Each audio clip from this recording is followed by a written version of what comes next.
បងប្អូនស្រុកខ្មែរប្រកាសជាចង់ដឹងហើយថាការធ្វើបុណ្យសពនៅស្រុកអាមេរិកនេះតើធ្វើយ៉ាងម៉េចខ្លះហើយនេះគឺជាវីដេអូទី2ខ្ញុំធ្វើកម្រងអនុស្សាវរីយ៍ទុកជា memory នៅមួយឆ្នាំវាផុសមករបស់បុណ្យសពពុំមែងហើយមុននឹងទៅមើលវីដេអូរបស់ខ្ញុំគឺខ្ញុំមកនិយាយពីការងាររបស់ខ្ញុំប្រចាំថ្ងៃគឺផ្នែកកញ្ចក់នឹងឯងថ្ងៃហ្នឹងគឺខ្ញុំឆ្លៀតមែនតែនដោយសារតែខ្ញុំមានភ្ញៀវណាត់ហើយអញ្ចឹងទៅខ្ញុំត្រូវតែទៅធ្វើភ្ញៀវណាត់ខ្ញុំនឹងឲ្យហើយគឺខ្ញុំមានភ្ញៀវណាត់6នាក់ខ្ញុំទៅធ្វើម៉ោង1កន្លះខ្ញុំធ្វើហើយខ្ញុំក៏ថិចមេថាខ្ញុំត្រូវទៅខាងជួនរហូមហើយព្រោះអីគេចាំគ្រាន់តែមកដល់បន្តិចគឺគេចាប់ផ្ដើមរំកិលសពហើយគេចាប់ផ្ដើមចារុញសពចេញហើយបងវិនហើយនឹងកូនយុទ្ធគឺជាប្រពន្ធដែលគាត់បានទៅនាមកពីស្រុកខ្មែរត្រូវជាប្រពន្ធនៃសពហ្នឹងណាឥឡូវពួកយើងបាននាំគ្នាចេញមកខាងក្រៅនៅជួលរហូមហើយក៏បានលើកសពឡើងឡានហើយក៏ខាងជួនរហូមគាត់សួរខ្ញុំថាអ្នកឯងគឺជាកាមេរ៉ាមែនគឺជាអ្នកថតមែនបើអ្នកឯងជាអ្នកថតអូខេបើកឡានហ្នឹងត្រូវទៅពីក្រោយសពខ្ញុំថាចាអញ្ចឹងទៅគាត់សួរថាអ្នកណាអ្នកថតខ្ញុំថាកូនស្រីរបស់ខ្ញុំអញ្ចឹងក៏គេអនុញ្ញាតឲ្យយើងថតវីដេអូធ្វើជា memory ទុកសម្រាប់ថ្ងៃក្រោយវាផុសឡើងមកហើយការហែសពនៅអាមេរិកនេះរាល់ភ្លើងស្តុបឬមួយក៏ស្តុបឬមួយក៏ឡាននៅខាងដៃយើងមួយចំហៀងទៀតគឺគេឈប់គ្រប់ឡានតែម្ដងដើម្បីអីគឺគេទុកឲ្យសពទៅចានិយាយទៅគឺគេឲ្យអត្តភាពឡានដង្ហែសពចាហើយដូចគេគោរពដែរអញ្ចឹងគេប្រេឲ្យទៅខាងសពនឹងឯងហើយក៏អរគុណកាមេរ៉ាកូនកំមុំដែរដែលបានថតក្បោះក្បាយមកទំហឹងចាឥឡូវសពបានដង្ហែដល់វត្តពន្លឺពុទ្ធចក្រហៅថាវត្តថ្មីនៅទីក្រុងលូវែលណាខ្ញុំមិនដឹងថាខ្ញុំហៅត្រូវឬក៏ខុសទេខ្ញុំហៅថាវត្តពន្លឺពុទ្ធចក្រពន្លឺពុទ្ធចក្រ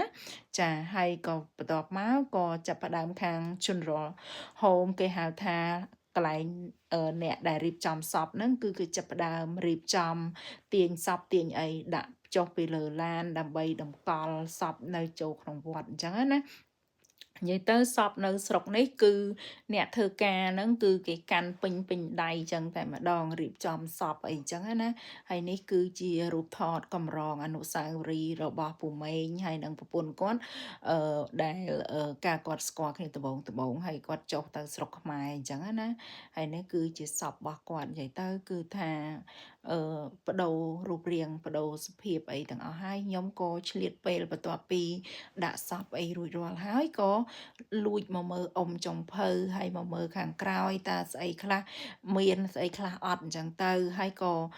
មួយថ្ងៃវងងាយគឺអត់ទាន់បានញ៉ាំអីទេបងប្អូនអើយគឺប្រឹងធ្វើភ្ញៀវឲ្យហើយខ្ញុំខ្លាចអត់បានទៅដង្ហែសពគាត់ពីខាងជនរហូមហ្នឹងហើយដល់ពេលមកអញ្ចឹងទៅក៏ភ្លុកសាច់មាន់បន្តិចភ្លុកផ្អែមបន្តិចនិយាយទៅអរគុណដល់បងប្អូនគ្រប់គ្នាដែលស្រឡាញ់ចូលចិត្តរាប់អានពូម៉េងនិងរាប់អានបងវិន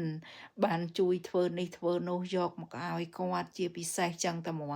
និយាយទៅគឺអត់មានពាក្យពេចន៍អីទេចាគឺមានតែពាក្យថាអរគុណជំនួសម្ចាស់ដើមបុណ្យជំនួសបងវិននឹងឯងនិយាយទៅបងប្អូននៅស្រុកខ្មែរដូចជាសាច់ឈាមរបស់បងវិនណាប្រកាសជា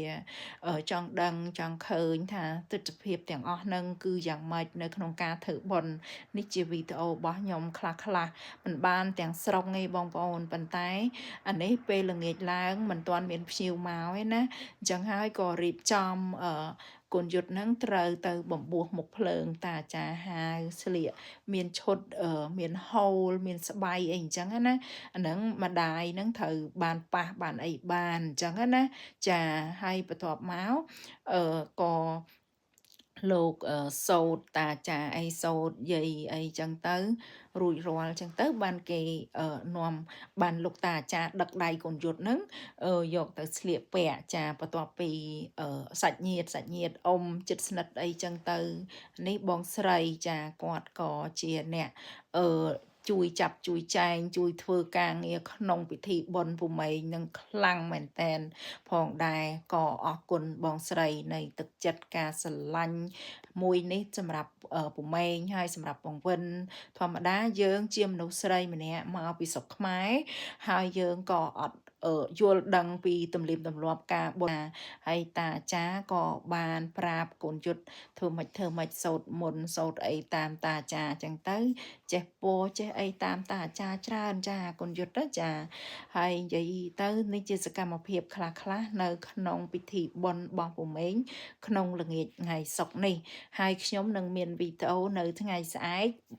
វីដេអូទី3មួយទៀតព្រោះអីជាថ្ងៃបុណ្យសពរបស់គាត់នៅថ្ងៃដង្ហែសពទៅបូជានេះគឺជាថ្ងៃ